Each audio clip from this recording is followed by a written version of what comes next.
Well, good morning, everyone. Good morning.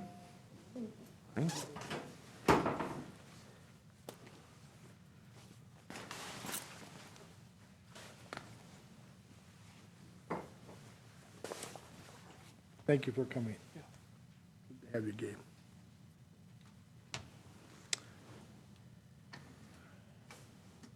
Well, good morning. We'll start our EDA meeting this morning. It's April 1st. This is no joke. So 2021, 7:30 in the morning. We have a full board this morning, so thankful for that. Let's do roll call, and we'll do it. Mr. Chansky, will you take care of that for us? Johnson. Here. O'Day. Here. Bevins. Here. Beezer. Here. Kirsch. Here. And Erickson. Here. Thank you for doing that. I need a motion to approve the agenda. Is there any amendments to the agenda? Does anyone have anything? I'd move to approve. Second. Second? And we'll have to take that a roll call vote again. Mr. Chansky? Johnson. Yes. O'Day. Yes. Bevins. Yes. Beezer. Yes. Kirsch. And Erickson. Yes. Thank you for that. And now we'll need the approval of the minutes from the March 4th regular meeting. Is there a motion to approve those minutes? Motion. Motioned and second. We'll do a roll call vote on that again, Mr. Chansky. Johnson. Yes. O'Day. Yes. Bevins. Yes. Beezer. Yes. Kirsch. Erickson. Yes, thank you for that. Now let's hear a financial report. That's Connie. Connie? It was Thank you. provided a couple days, I think I sent it out on Monday. Unless you have any questions, I have nothing to add to it. Did everyone receive that? Did you get a chance to look at it? No questions on the financial report. Do we need a motion to approve the financial report? Do I have a motion to approve the financial report? So moved, Bevins. And second, thank you so much. Mr. Chansky, will you do the roll call vote? Johnson. Yes. O'Day. Yes. Bevins. Yes. Beezer. Yes. Kirsch. Erickson. Yes. Updates, can we get, Jennifer, would you like to do one, please, for us? Sure, I'll be pretty brief. A couple of updates that I have. First of all, the city has been discussing, or community partners, I should say, have been discussing the city's sesquicentennial. That is this year in 2021. And so the council had a discussion about it at a workshop, and the mayor, Mayor Bedeau, and Alderwoman Stingline volunteered to be a part of a group that is looking at the sesquicentennial. The group met, that included those, both Dave and Tiffany, as well as Mary Devine Johnson, and have identified the week of September 18th to the 25th as our sesquicentennial celebration week. There are going to be several events that are going to be done that week, mostly by community partners. So starting that week off with the proclamation by the mayor on the 18th, followed by a time capsule event that the chamber will be hosting. The DDBC is looking at doing like a Crazy Days week. Visit Brainerd has history tours that they're going to be scheduling that week. And the park board has also agreed to plan an event for that following Saturday, the September 25th, kind of as a recap of the entire week. So stay tuned when it comes to that. The BPU, or the group, also is looking at banners. The mayor has designed a 150th banner.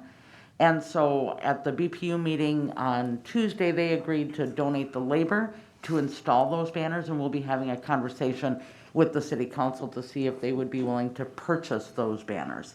I know the committee is hoping that they could get those up sooner rather than later. Couple of other things that I thought might be of interest. The city is talking about painted crosswalks. I don't know if you saw it in the dispatch, but One of the designs had the water tower in the crosswalk. It looks pretty cool. A little bit of a hiccup with the federal government, so I know that the council will be talking about that also on Monday. Just for your information, the Charter Commission continues to meet. The city budgeted funds to really take a deeper look at the charter.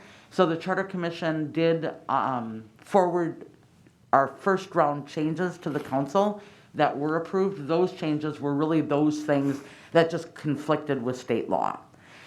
The charter then is looking at and is going to be proposing some additional changes to the charter to the city council.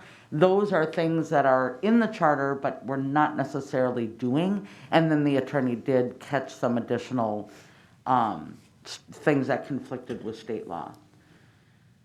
Expect those to go to the council hopefully April 19th, but more than likely the first meeting in May. And then last update is the DDBC. As you know, the EDA authorized $15,000 to be used towards a downtown coordinator. I did get an email yesterday that DDBC is going to be doing business as DDBC under Brainerd Restoration.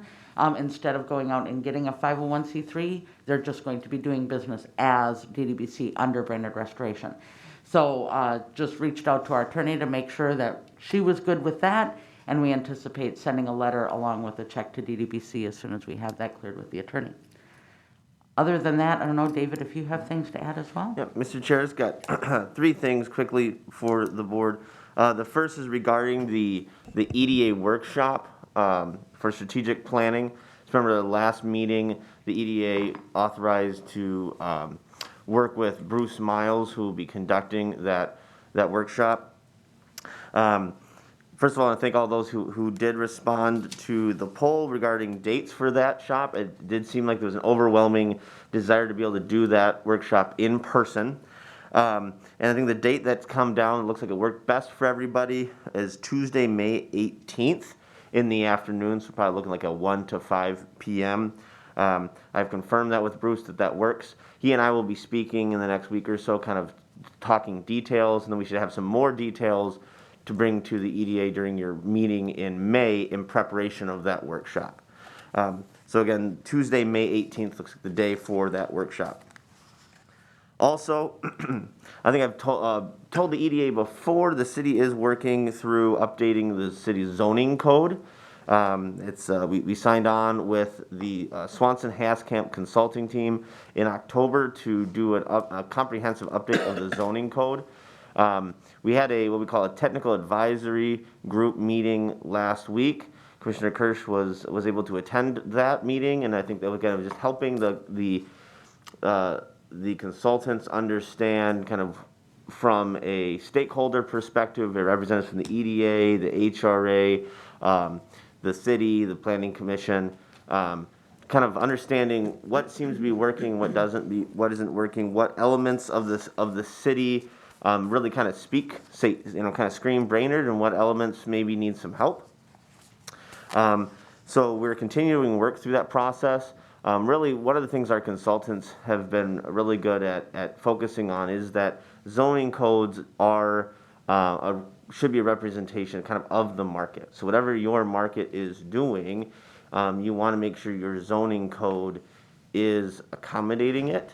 And also, my biggest thing when it comes to the zoning code is that our zoning code is a representation of Brainerd as a community, both who we are historically and also where we want to go in the next 10 to 20 years.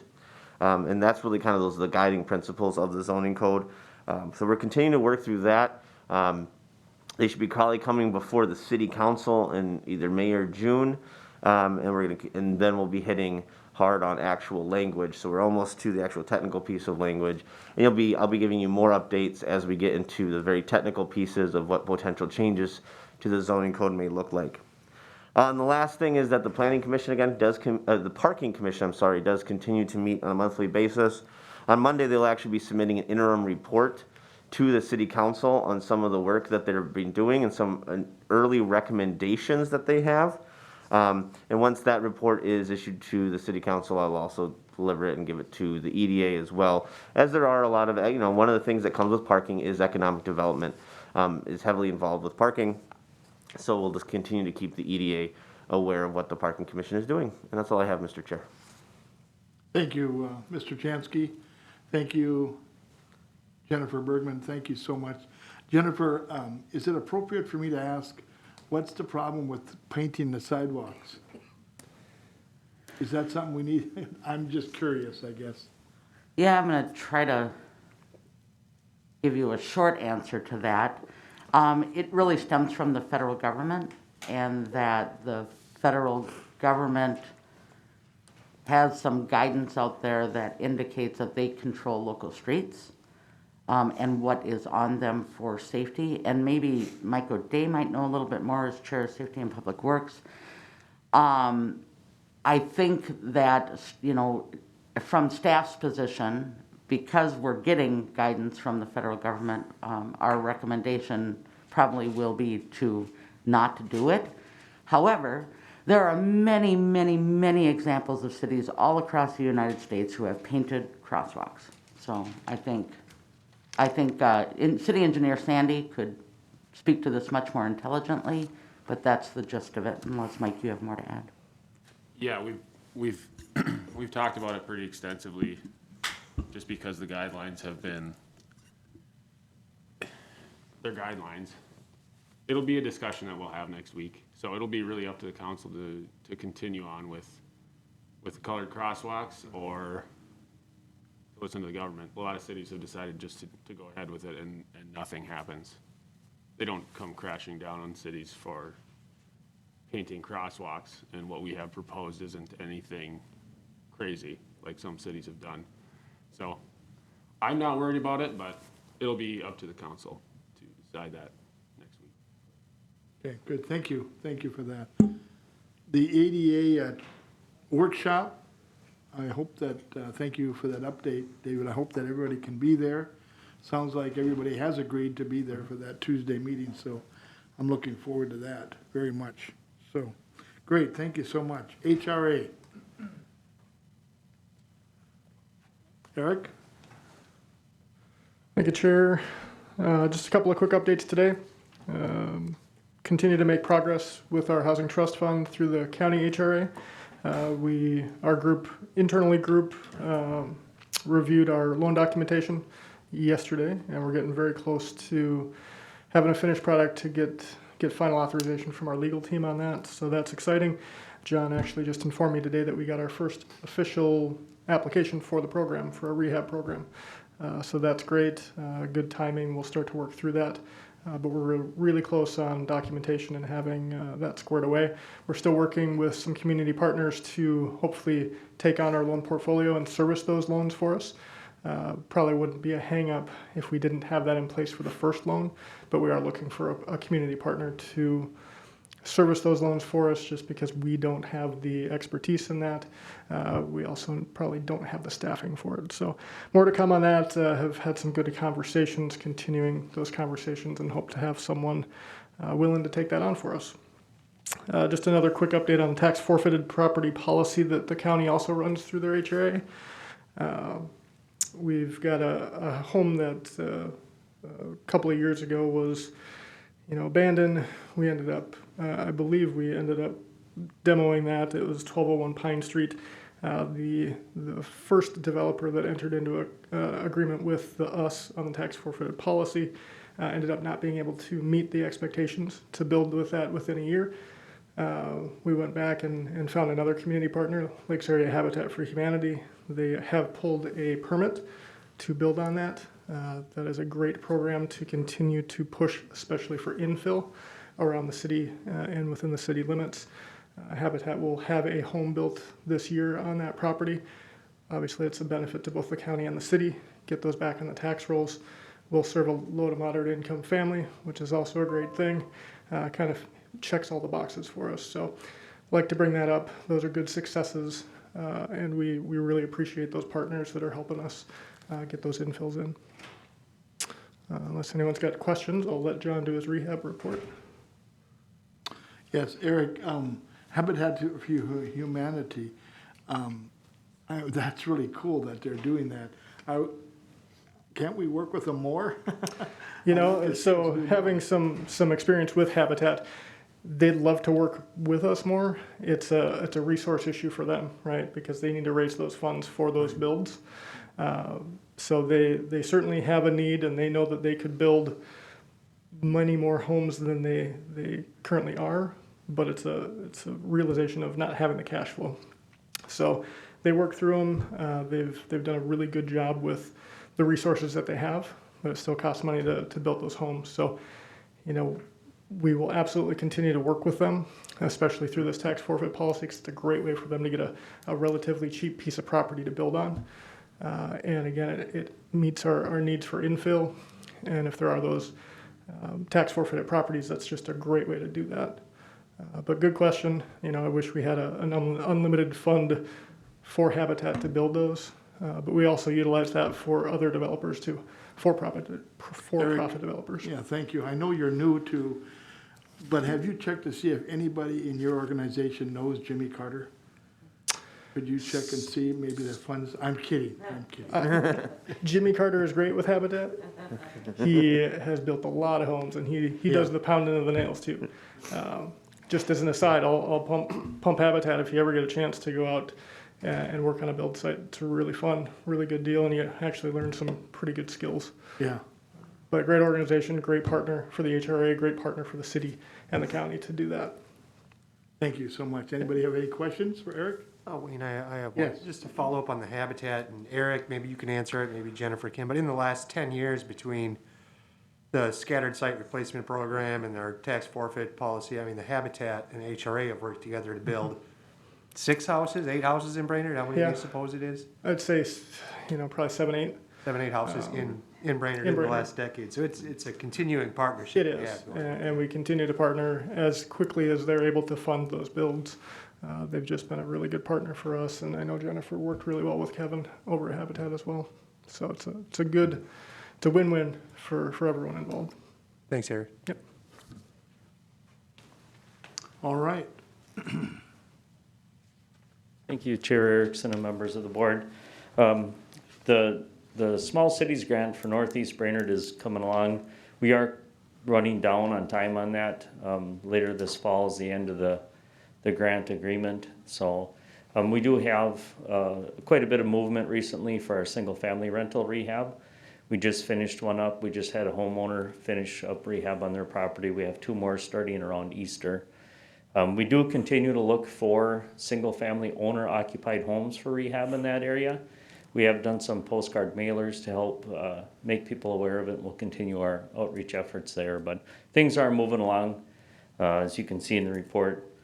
We do also have some movement out at Brainerd Oaks, Serene Pines, Delmar Estates. The developer, I think I made you guys aware last month of how he had purchased 3 more lots on March 5th.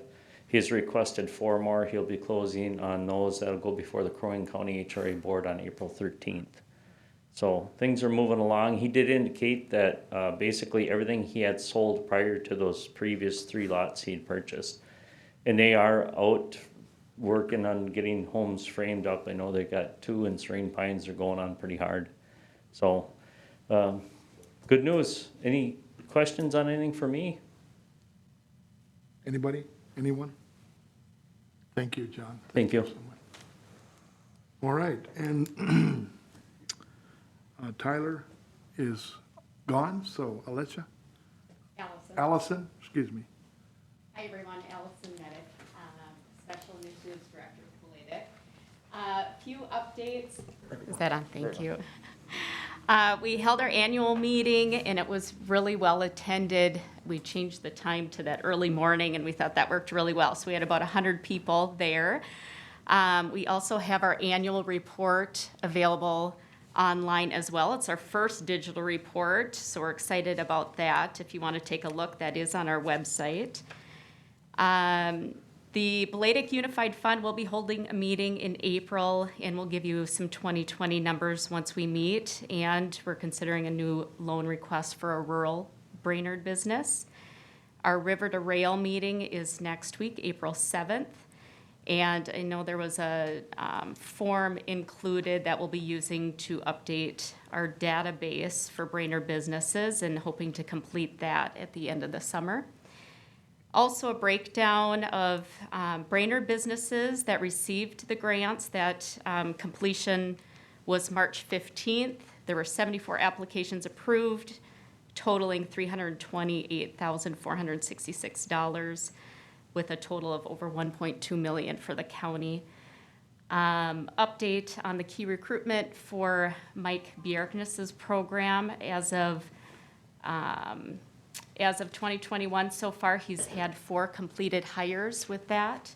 So that's been great. And another piece that I wanted to mention was our involvement with the Lakes Area Child Care Supply. We've been working with community stakeholders. I know Jennifer's on that as well, but we are engaging businesses with the discussion around the child care supply and some of the challenges that our businesses are having with retaining and attracting employees. So we've posted some of that data on our social media and are hoping to engage businesses that are willing to help out with that shortage. A lot of interesting ideas about businesses providing space for childcare, owning and operating a childcare business, providing money to employees to use for childcare expenses, create flexible schedules for employees, and also flexible spending accounts. So a lot of ideas are getting thrown out there. Any questions at all? Thank you, Allison. Is there any comments or questions for Allison? Thank you for that report. Appreciate it very much. The annual meeting, I trust some of you went to that, LADEC. I enjoyed it very much. It was a good meeting. Appreciated it, yeah. I'd rather been in person, of course, but breakfast, I think, was a good time to do it. Nobody fell asleep anyway. So that was good. Otherwise, we have a big meal at noon and then we sleep through the preaching or the teaching, yeah. Good. Okay, thank you for that. Okay, new business. American Rescue Plan. Mr. Chansky. Yeah, I can take that, Mr. Chair. Thank you very much. So the purpose of this item is really just kind of to give the EDA an introduction to the American Rescue Plan as what we know now. And there'll be more information coming in the future. But we just wanted to kind of get it out there and then maybe just get some initial comments, reactions, or things from that the board may want us to be looking for as more guidance comes into the future. So the American Rescue Plan, it says request, it should be rescue plan in the packet. It was signed into law by President Biden on March 11th. Among the many provisions in this $1.9 trillion bill was $132.2 billion to be allocated for local governments. They did split that up with $65.1 billion to be going to counties, $45.6 billion to entitlement cities, and $19.5 billion to non-entitlement cities. Just a little kind of education, difference between entitlement and non-entitlement. Entitlement city is a city that has a population over 50,000. What that pretty much means is those cities, a lot of times, anytime there's federal funds that become available, the Treasury automatically distributes them straight to that community. Versus non-entitlement cities like the city of Brainerd, because we're under 50,000, what they do is they send it to the state, and then the state is responsible for allocating those funds. So in the case of the city of Brainerd, what will be happening is the allotment that'll be going to non-entitlement communities in Minnesota will be being allocated to the state. Per the act, the federal government has 60 days to send that money to the state, and then once the state receives it, they have 30 days and up to 120 days with certain allowable extensions to distribute the funds to the non-entitlement communities. What we know is that the act lists 4 categories, broad categories that the funds can be used for. Respond to the public health emergency with respect to the coronavirus disease or its negative impacts, which includes assisting households, small businesses, and nonprofits, or aid to impacted industries such as tourism, travel, and hospitality. Can also respond to workers performing essential work during the COVID-19 public health emergency by providing premium pay to eligible workers of the metropolitan city, non-entitlement unit, local government, or county that are performing such essential work, or by providing grants to eligible employers that have eligible workers who perform essential work. Provision of government services to the extent of the reduction in revenue of such metropolitan city, non-entitlement unit, local government, or county due to COVID-19 public health emergency relative to revenues collected in the most recent fiscal year of the city or county, or to make necessary investments into water, sewer, and broadband infrastructure. As you can see, those 4 categories are quite broad and not very detailed. We as staff have been looking into this. I know I have attended a webinar or 2, and Connie, you're at like up to 4 at this point? 3? Really, what it all comes down to is we don't know. At this point, we still aren't quite sure what the city of Brainerd's our allocation will be. I think we've heard anywhere between 1.5 and 2.8, 2.9 million. Really, we're gonna have to wait until the state receives the money, which should be 60 days from March 11th, so about middle of May at the latest. And then the legislature figuring out how they determine to distribute, or how quickly they'll distribute the funds. But then we're also looking at waiting for more guidelines as to actual specific eligible uses for the funds. As we learned from the CARES Act, it'll likely be an ongoing thing where they'll release some guidelines, and then a month later they'll release more guidelines, and a month later they'll release more guidelines. I think the key difference here between this money and the CARES Act from last year is that the sunset date on these funds is December 31st, 2024. So we have about 3.5 years to spend this money. So there's no real kind of rush that we had last year, where by the time we got the funds, we had essentially 90 days to get it spent and allocated and have receipts before we had to either give it to the county, and then the county had to give it back to the state. So we have a lot more time here.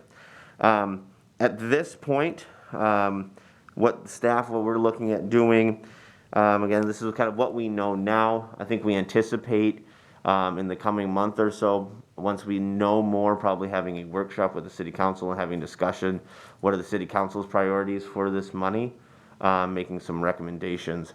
So really at this point, that's where we are. That's what we know about the American Rescue Plan. Is there anything Connie or Jennifer would like to add? Are there any questions from the board? Connie? One of the things that changed is that when we had the CARES Act, the city didn't qualify for some of the employee retention credits, where now we are eligible for that, but we're not sure what that means. It thinks it's gonna come on the 941, and it's not really gonna be able to be used for the ARP reimbursements.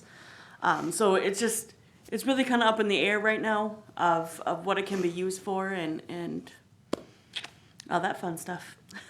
And then I do think probably, one of the big takeaways from this discussion is staff's intent to have a work session with the city council. So once we actually know how much we're getting, a little more guidance from the treasury, really sitting down with the council and saying, here are the things you can spend it on, bring some recommendations and see what the council would like to do with whatever dollar amount this ends up being. And so again, Mr. Chair, I think from the point for this discussion is to get it out there, give you some information about the American Rescue Plan for if you didn't already have it. In the packet, there was a link to the actual bill. It's like 700 pages long if you need some midnight reading. But really, I think it's kind of get it out there and maybe help you think about it. I think, again, we'll probably have the EDA will likely meet again in May prior to the staff holding a workshop with the council. So again, kind of based off what I heard from during the joint council EDA workshop that we had in March, is that there is, that element of the council's looking to the EDA for recommendations. So if there's recommendations that the EDA, thinks that should be made to the council of ways that you believe this money could be spent to assist our businesses here in Brainerd, I think they would probably greatly appreciate that.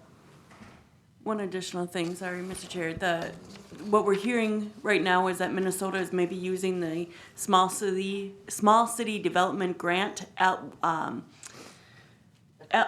allocation That's how they're thinking about allocating the money that the state gets to the, I'm sorry, David, what did you say, the Entitlement. non-entitlement cities, is that they're using the small cities development grants formula to allocate those funds, is what we're hearing initially right now. What would that mean for us? I think that's where the 2.5 to 2.8 to 2 million comes into play. Unfortunately, in the ARP and the American Rescue Plan Act, there isn't an exact formula listed as to what each city will be getting. So for those non-entitlement cities, it really is up to the state to select what that formula is. And that was very similar to the CARES Act, where the legislature created that formula of about $75 per resident is kind of how they created that formula. So for that, we got about 1.03 million from the CARES Act. Again, what formula they choose to use is yet to be seen. Exciting news. Thank you, Mr. Chansky, Jennifer, Connie. Thank you for your input. I also want to, thank you for all the extra brain work you're using to figure this out. Good night. All the challenges there. Thank you for that. Thank you for the update. The EDA commissioners, we got a challenge before us to figure out how can we give advice and what things do we see are needed. I think that'd be great input from the EDA to get to you folks and get to the city council on ways to spend that $2 million. I wish I had some more friends at the state, but I don't, to see a little extra come this way. But that's exciting news. Ways that we can use that here in the city of Brainerd. Great news. Boy, I just, a lot of regulations that you folks have to go through. It just seems like this COVID-19 has created so much extra work for our city employees. And I just thank you for all the extra time you're putting in to figure it out. And of course, the city council too is what direction do we take with all this going on? So, any other business for today? Anybody have anything to bring up? Commissioners, any reports or comments? No. Well, this is gonna be an April Fool meeting. We're getting done too early. This is wonderful. Thank you so much. I need a motion to adjourn then. So moved. Second. Motion to adjourn, first and second. Thank you. Mr. Chansky, you take the roll call. Johnson. Yep. O'Day. Yes. Bevins. No. Beezer. Yes. Kirsch. Erickson. Yes, thank you so much for this. Yeah. Good job. Sweet and easy.